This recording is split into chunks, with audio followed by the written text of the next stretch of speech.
Whalar, Adweek's 2022 Creator Agency of the Year. What is the creator economy and why should you care? And what is this metaverse thingy we've all been hearing about? Do the two play nicely together, or is one on the outside looking in? Today, we're going to meet someone who knows the answers to all your burning metaverse questions. Becky Owen heads up creator marketing and innovation solutions at the recently renamed Meta. This means she works with Facebook, Instagram, and the company's latest AR and VR products. Her mission is to work with brands, talent, and agencies to create innovative and effective brand solutions. More recently, she's been exploring the rise of non-human virtual influencers and what they mean for the future.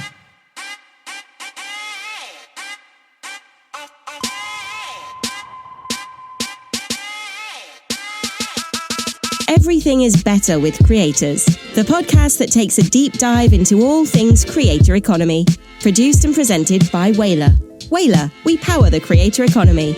With your hosts Ashley Rudder, Emma Harmon, Jamie Goodfriend, and Marco Bertozzi. I am the creator.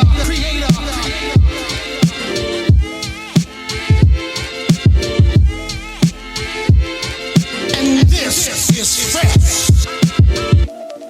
Hey everyone, welcome to this episode of Everything is Better with Creators. I'm Emma Harmon, your guide to all things happening in the creator economy. Every week, myself or my colleagues Marco Bertozzi, Jamie Goodfriend or Ashley Rudder will be hosting this podcast. Coming up, we're getting right into this episode with our big interview with Becky Owen from Meta. Just a reminder that Everything is Better with Creators is brought to you by Whalar. The Whalar Way combines tech, talent, and creative social strategy to match brands with creators to produce authentic content that people really want to see. Whalar is democratizing the creative process for brands and creators by empowering a global talent network of thousands of influencers, tastemakers, creatives, and storytellers to connect you to your target audience, making advertising more inclusive, diverse, and effective. Check out more at Whalar. That's WHALAR.com. And now it's time to bring up the headliner of the evening. Very special. Please welcome to the stage The Big Interview. Everything is better with creators. Welcome Becky Owen to our Everything is Better with Creators podcast. It's so lovely to see you. Thank you. We're going to jump straight in, Becky. And, you're an influencer top 50, a top 29 global digital trailblazer, expert creator marketing specialist at Meta. Tell us a bit more about your role. I know it recently changed. Tell us a bit more about how that role was created and what compelled you to jump into this. That's a great introduction. A little embarrassing, I don't know, but thank you so much. So my role has changed. I'd say specifically, it started to change about 2 years ago. And then with the announcement of Facebook becoming Meta, it changed a little bit more. Because what really we realized is, we're spending a lot of time looking at creator marketing and evolving it for today and the products that are coming out and helping clients be a bit more sophisticated with the work. But as soon as we started thinking about the metaverse, it opened up a whole new avenue of, well, what's creator marketing going to look like in the metaverse and what evolution are we going to see? So I added that level into my role, which is just asking really difficult questions. But I will say my role's never been more exciting since that happened, because we get to cast ideas around and hopefully, because I get to work at Meta, shape a little bit of the future of this industry. That's great, Becky. Would you say your role is quite consulting focused, or are there teams of people now at Meta that are really trying to help and enable brands to work with both creators but also help them enter the metaverse? How's that working your side? So it's everything, which sometimes is a little stressful. So I consult for sure across the region when brands just want to know what the latest thing is, or we just want to workshop top line with them. But when we see a real opportunity to drive innovation and create case studies that illustrate to the industry what we think is the best right now or potentially the best in the future, that's when we actually produce work. And that's when we rely on partners like Whalar to execute that. But we will run that all in-house, support our clients from start to finish, almost like a white glove service. My team's very small, so we can't do it for every single person. But when we're really excited about the partnership and the learning, then we can do it. That's great to hear, because creators are always the lifeblood of any platform. And I think one of the biggest challenges is actually helping brands get better acquainted with the benefits of working with creators and this incredible intimacy they can provide with their audience. If you're, I'm sure, Becky, you've been in many rooms with clients. If you're sitting with a sort of senior brand executive, someone that's not necessarily so positive about the creator space, they might be spending lots of their marketing budget in other places. What do you do to help give clients that sense of courage? What do you say to motivate clients to start thinking about working with creators, or actually thinking about the metaverse as well as we look to the future? Is there a sort of way of thinking that you encourage your clients to really get behind? Absolutely. I think probably what I do first is I try and judge the person I'm in the room with. Are they a numbers person? Are they a creative person? Are they someone that wants to future-proof their business? So once I understand what the key is around that conversation, I'll go one of three ways. So if they're a number person, which I have all the time, because a lot of CEOs don't really like engagement rate as the sole metric of success, we'll talk about much more a substantial business impact around the campaigns. And we'll try and show how can this work with creators, be transparent in terms of ROI or conversion lift.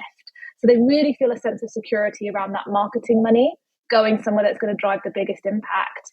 If they're creatively led, then we open up the fact that creators are leading platform first creativity. They're doing it better than all of us. They're doing it better than me in my job. They're doing it better than the people that are creative by nature. They are living and breathing our platform, and they know how to lead the way. And then if they're trying to future-proof their brand, there's kind of still a lot of first mover advantage going on, where brands that move quickly can get headlines quick, can be seen as really innovative. So if they want to be in that space, I kind of like to talk about that angle as well. So there's a few different ways that we do it, but it really depends on the individual we're speaking to and what their goals are. Why do you think that now is such a special time for creators and the creator economy generally? Obviously, we're post-pandemic. We did see a massive uptick in people engaging with creators. I think that people crave that human-to-human connection. It feels like a really positive time for the creator space generally. Why do you think it's now? Why do you think that this is the time that brands do need to think about how do we strategically do this and how do we do it in a bigger and better way than we've ever done it before? I think brands have realized that it's not this thing in the corner that's like a nice add-on to a campaign. As the whole industry has matured and the level of creativity coming from these individuals has increased so much, it's like we just did a campaign where the stuff went on TV. We did that with you. Now that they're realizing that these creators are expert in what they can do and can produce stuff that no one else can do, they're starting to become more and more centralized in brand strategy. And the more centralized they become, the more kind of a hot topic they become, then we start to see the marketing dollars flow into that. And it's almost like a cyclical nature, right? I would say, does a brand belong in culture if it's not doing creator marketing? And we've seen that brands then forged and made and launched just because of a really strong creator marketing campaign. So I'd say it's twofold in that respect. They're starting to centralize them. The creativity is becoming even greater, that they can rely on them, and they have to be connected to culture. And it's quite difficult to do that if you're a big brand. So this idea that, when we think about ROI and creators, of course, there's all the social metrics, but actually that content production piece for paid, I do think is going to be an ever increasing part of when creators are leveraged. And it's that more culturally nuanced type of creators that then are more relevant to that local market is interesting. And on the cultural piece as well, it's so many brands want to show up, naturally and organically and authentically in social moments. And I think creators are really a fantastic gateway for that, aren't they? They're like these kind of cultural diplomats, we've been calling them at Whalar. I think so. I like to say like a Trojan horse. It allows the brand to feel more human, because it's very difficult for brands to build empathy with consumers or to appear very human or deeply rooted in culture. And so strategic partnerships with creators and makers allow them to do that. So I like how you framed that. But yeah, in order for a brand to have that deep emotional connection and meaning with an audience, we're seeing that they have to go through these partnerships with creators that allow them that relationship with individuals. Do you see, Becky, many of the brands that are coming to you, they're saying things like, we want a social first approach, we want a community first approach?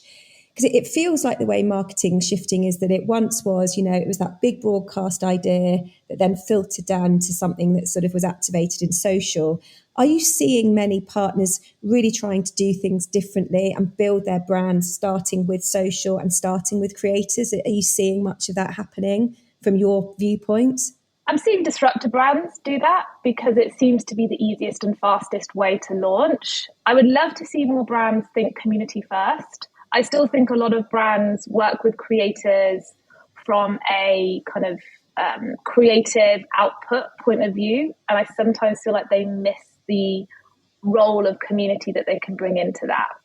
Because I was speaking to a talent actually earlier today, and she's saying that her community are actually the exec producers on her content, because she has this symbiotic feedback with them and they tell her what they're looking for. And I asked her, does the brand recognize that? And is the brand ever involved in those conversations? And she said, no, they're kind of so focused on the asset that I produce and the usage of the asset that they actually often miss that further step.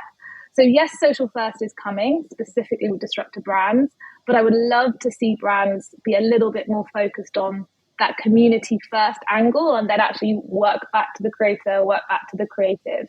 Yeah, this idea that you could almost use creators as a focus group. You can always brainstorm with them, have them be part of the ideation rather than just the activational side of things. That does seem to be where things are headed, actually. We've seen more brands embracing that and using that. And I suppose it really just depends on where a brand is in their journey, what they're trying to do, which way they start. But I think the community piece is interesting because we're seeing so many incredible communities pop up across all the social platforms, and they're becoming movements in themselves. They exist both online and offline, in physical worlds and in digital worlds. And actually that's brands need to find a way into these communities, don't they? But they also need to add some value back into those communities. I think that's an important way of thinking when you're thinking about that community. You can't just go in there and interrupt. You've got to actually add some value, which is actually quite an interesting way of us thinking about the metaverse as well, right? Yes, I was about to say that. One of the things that I've seen repeated in the metaverse is thinking kind of execution first. And then, almost if we build it, they will come mentality. But actually, you need to flip it around and see, how does this have any benefit to any community? And I am seeing brands skip that piece as well. But we know that the metaverse for sure is a place for community to gather and express themselves. So I always, the last kind of 6 months, they think community first, then execution second. That's true. That's really true. And do you feel, Becky, if you were, let's talk a little bit about metaverse, because there is a sort of symbiotic relationship, isn't there, between creators and the metaverse and this kind of space generally. How would you describe that? How do you think about that relationship between creators and the metaverse? So we say that the metaverse will be made by these individuals. It's not going to be made by big organizations. I know I work for Meta that's talking about the metaverse. We're building technology that will enable, hopefully, the metaverse to come to fruition. But the individuals that are really shaping it are futurists on the fringe of creativity. And I meet a lot of them and I talk to them, and they are working out how to build, how to express the type of technology that we need and the way to make it, how do we make this meaningful so we actually want to spend time there? And Mark says this all the time, it's going to be made by these individuals, which is a really exciting trend for people like us, Emma, because it's centralizing these independent content makers even more in brand conversations and in community and society. It's so true. And it's so great to see it going in this direction. I feel like brands that are really starting to pay attention to this now also are starting to think about embedding teams internally to really help sort of fuel this, thinking about what their version of their brand looks like in the metaverse, or how they tap into creators. What are the new skill sets of brands, Becky? Like, if you're thinking about doing this type of marketing and you're future-proofing your business, what type of skill sets do you need internally to really power this thing? And what sorts of partners should you be thinking about working with and collaborating with? So it's really hard, isn't it? Because we launched the metaverse, but it's about 5 to 10 years away from being something that we can truly realize and get our heads around. I would say, to make things tangible today, definitely people that understand augmented reality, because we say that's a building block for the metaverse, because you can start to see blended reality. You can start to understand how your brand can express, specifically the rear camera. And once you start playing in augmented reality, you start to recognize the other elements that will be vital in the metaverse. So, for example, we speak about the role of spatial audio and how sound is going to be a really crucial sense for immersion. The metaverse is all about helping us feel like we're sharing the same space as individuals, even if they're a million miles away. So people that understand augmented reality and then can start to ladder into, okay, well, what are these senses like sonic branding? And how is my brand going to express sonically in the metaverse? That's super crucial. I also think there's not many experts in this space, like true experts. So getting connections with these VR makers that are out there and bringing them in-house, even as consultants, that's probably really vital. The more I speak to them, the more I realize my initial perception was incorrect, because some of them call themselves architects. And they're basically architects that don't have to follow the laws of gravity. And they can build these crazy and expressive places that, are all around stimulating an emotion. And when I've seen a lot of brands to date, and the bravest brands, and I applaud them for stepping into this space and just trying, but what they're doing, almost digital dupes. Like, this is how we do it in the metaverse. But they haven't thought about crazy expression of their brand that can build something brand new that can't exist in the real world.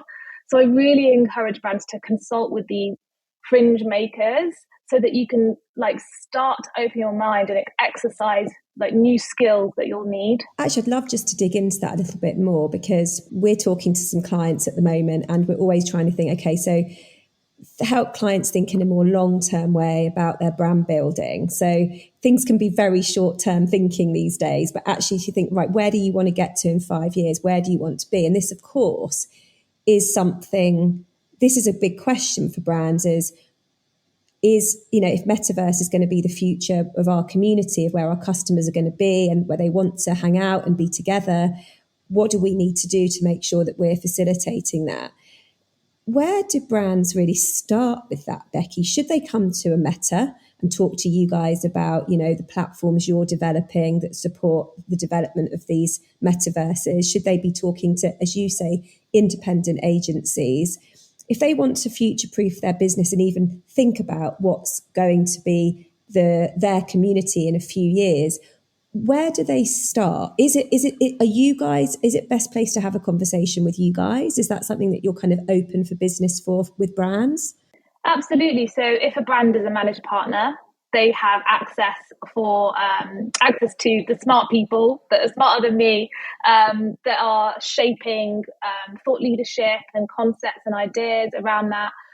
We've also worked with some brands to already start to build their expression in the metaverse and start to dig into this.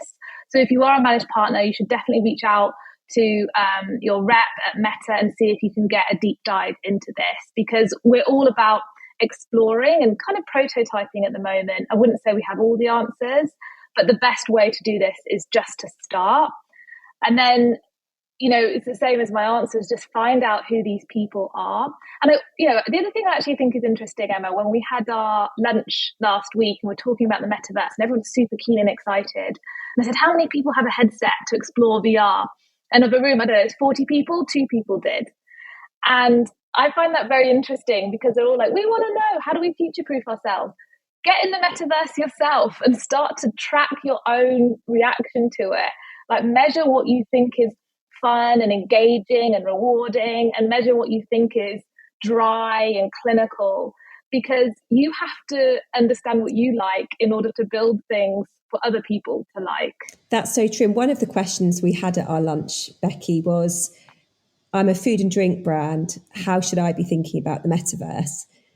And yeah, could you respond to that again, Becky? Because I think for some people listening, that could be a really useful way to think, especially for a food and drink brand. And actually, every vertical is quite different. But yeah, perhaps you could answer that again for me. Yeah, so I think it's really interesting that food and drink feel like they can't quite express themselves there because, like, oh God, we're such an IRL, in real life product. But I just completed some research around the CPG category in augmented reality.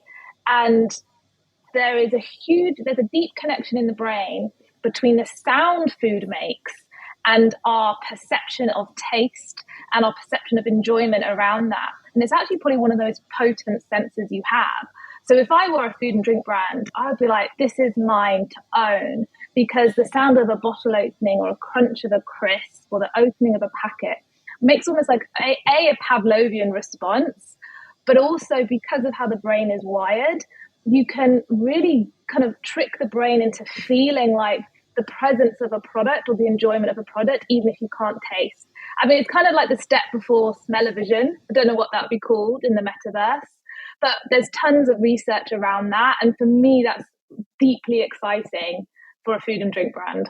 I really agree. I mean, years ago, you had the M&S ads, which always were so, it's not just food, it's M&S food. And they had these amazing visuals, videos of all the food they had. And it was just, I always thought that's the best food advertising. Just make the food look good, keep it simple, because it's so mouthwatering. So I completely see that.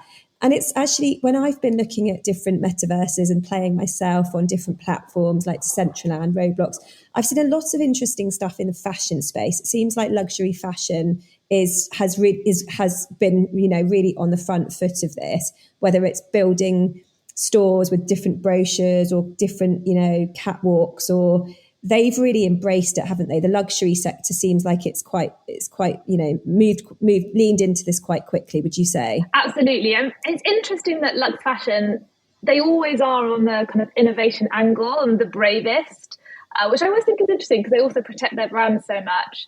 But they did their first ever fashion week in Decentraland. I think Dolce & Gabbana turned up, Tommy Hilfiger turned up. They had Grimes there doing a DJ set who had like a custom cat suit. So they really are innovating and pushing it forward. And what I have to champion all of these brands that did it is it wasn't perfect, but no one expected it to be perfect. And it kind of gave us a benchmark of, okay, this is how fashion can be, because there's still, rendering issues, and how do you really get the detail of an item in something like Decentraland that communities and communities of people can come to. But I think with everything, actually, metaverse, even virtual influencers, the Lux brands are kind of the indicator, and NFTs as well. They're the indicators of what's coming and what to think about. So I always read Business of Fashion just to keep up to date with technology, which is quite interesting. Yeah, they do. I mean, and actually we've seen some of those fashion brands that have almost really come awake again from embracing some of this. It's that really they needed to reconnect again with a younger audience. And I think this is really helping them do that in a really creative way. And I know our chairman often says, especially in relation to fashion brands and luxury brands, if they're thinking, shouldn't we go on TikTok, or should we go on do Meta? It's actually just about having confidence, isn't it? It's about actually just coming up with something and having that confidence to really go for it and really back yourself. I mean, when I first saw the Bart Simpson collaboration was with Balenciaga, wasn't it? I was like, what's that all about? But actually, it was such a huge cultural moment and had such huge success for them as well. Yeah, and I think it makes sense when you go back to who are the people at Lux Fashion Brands. It's deeply creative, inspirational people. So it makes total sense because they only hire the most kind of wonderful and wild brains. So it's like you say, they've been unleashed to think not just in, okay, this is a piece of clothing that will look good on a runway. They've been given this latitude now to express their creativity in all these different avenues. And it's so fascinating. I love watching it. It really rewards me And then I think beauty is probably the next one that's following close behind. But what's interesting is it's all the brands that are around self-expression. And everyone talks about the metaverse being a place where you will be able to uniquely express different areas of your identity and your personality in almost like a truer form than you can do in real life. So you'll have a work you, you'll have an entertainment you might have a friends you, and all the brands that are getting a foothold in that are the brands that are going to facilitate a range of self-expression for the individual. And I love that, because things have to become more inclusive. It's funny, I know we announced this at Adweek, Becky, our acquisition of a fantastic award-winning sort of disabled-led talent agency called C Talent, which is amazing. And I'm so proud of what we've done at Whalar. And I think it's going to be an incredible business for us to be working with and changing the way that we make content so much more accessible for people. But the reality is it feels so late, doesn't it, that this has come in some ways. Like when you think about this idea of representation, it's a shame that it's almost taken so long for it to come. And sometimes I think, wow, we're doing so much, but actually it's been very slow.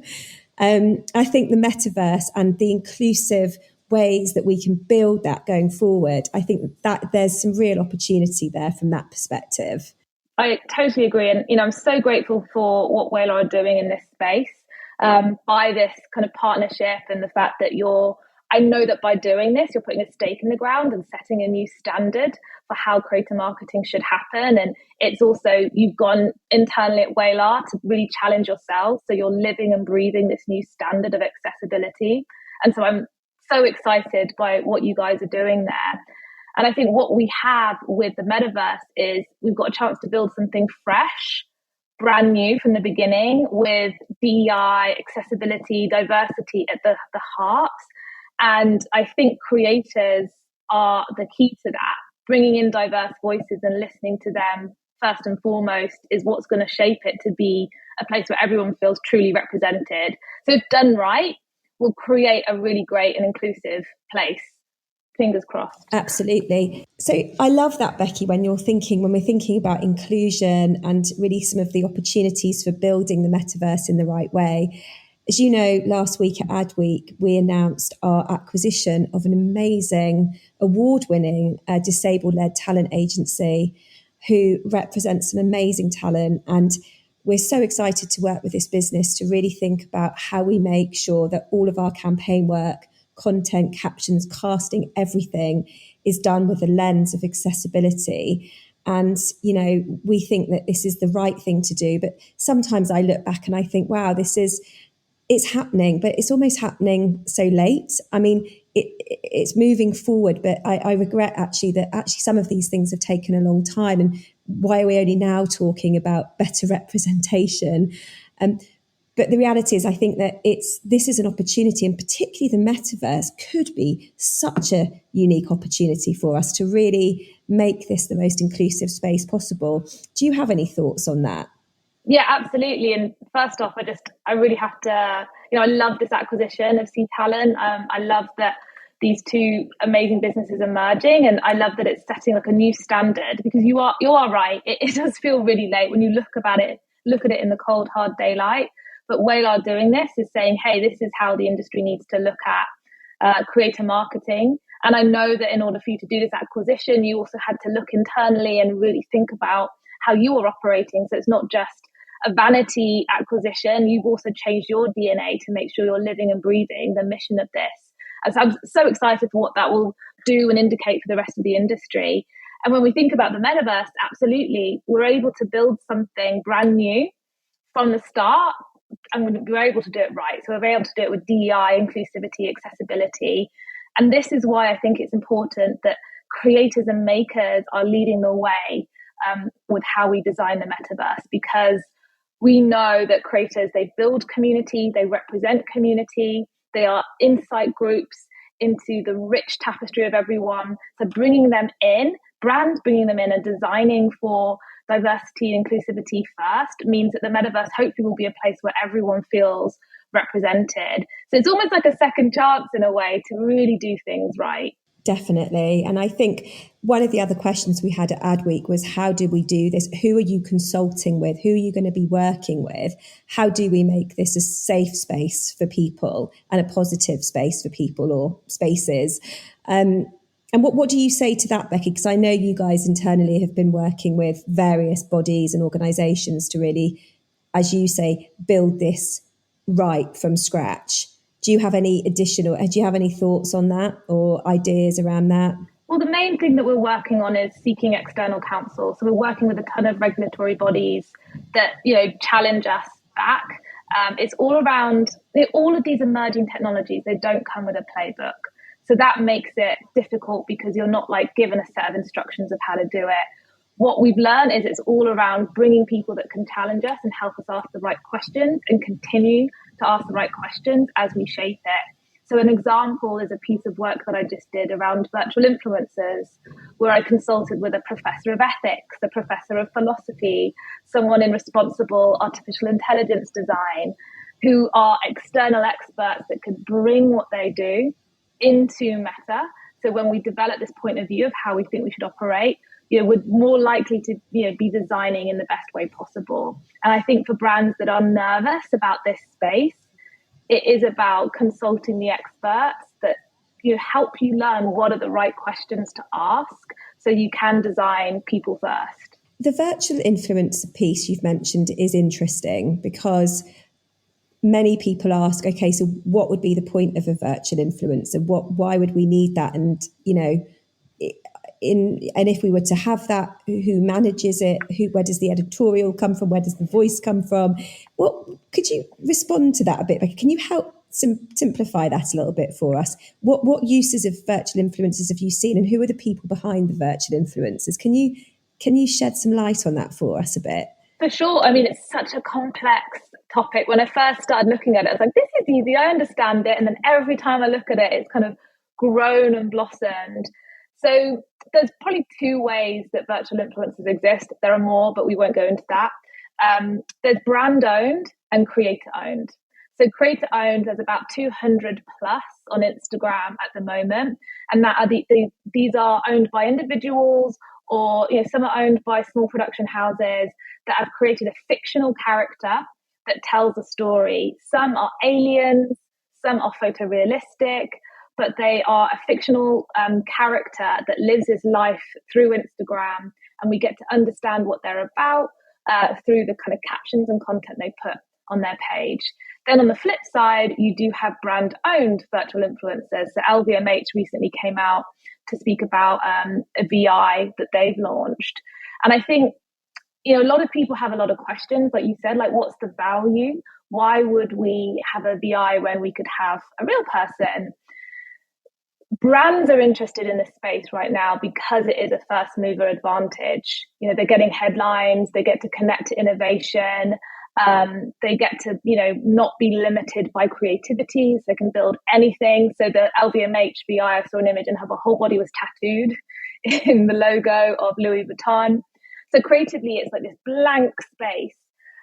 But there are watch outs that we are telling brands to be aware of. And I think it's that brands have to be clear to their community why they've chosen a virtual influencer, specifically over and above a real influencer. How does it help community and not take jobs away from community, as opposed to, just rushing and doing this just because you can. So there are ways to do it really well. There's been a virtual influencer that's been released called Cami, who was the first virtual influencer with Down syndrome. We consulted on this about how can you do this correctly so that it supports the community and is uniquely rooted in that. And what they did is they felt that people with Down syndrome were not accurately represented online. And there's a lot of stereotypes. So they worked with 200 individuals with Down syndrome, built this virtual influencer. This virtual influencer's job is to represent, give jobs back to the real community, support the real community through a unique and engaging way. So there are ways that it can actually do amazing things. But, when we look at this example, you have to think really hard about it. And when I've seen it go wrong, it's most likely when someone's rushed into it and said, I just want to do this, this is fun. And then the community comes back and says, actually, I find this upsetting, or I don't get it. It doesn't really resonate with me. That's all super interesting, Becky. And thank you so much again for your insight and way of explaining some of this. I think, as you say, we're just scratching the surface. We're on a journey. And I think it opens up so many opportunities for really interesting creative work and creative ideas. So yeah, we can't thank you enough. Thanks again, Becky, for everything. And we'll see you next time. No, thank you. I mean, I always love my ability to chat with you. I love the fact that Whalar are already thinking about this space and have already recognised that there is a key role creator marketing can have. Because I do think there's some businesses that see them as separate. I see the convergence happening, and so businesses like yours, like getting ready to help brands go through that transition, is super exciting, and hopefully we can keep working together on it. We hope you've enjoyed what you've heard and will come along with us as we navigate this journey to the promised land of the creator economy. Make sure to subscribe to or follow our show on Apple Podcasts, Spotify, Google Podcasts, iHeartRadio, or wherever you like to listen to audio. And of course, we'd love a rating and a review if you get the opportunity. And special thanks to Becky Owen for joining us. Make sure to check out more from Whalar and all things at the intersection of talent network, brand partnership, technology and creativity at whalar.com, and follow us on Instagram, Twitter and LinkedIn. For Everything is Better with Creators, I'm Emma Harmon. We'll catch you next time.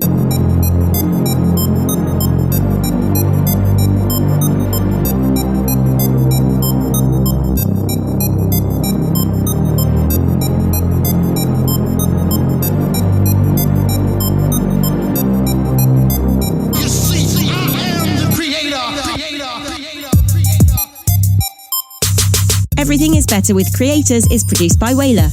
Whalar, we power the creator economy. Learn more at whalar.com.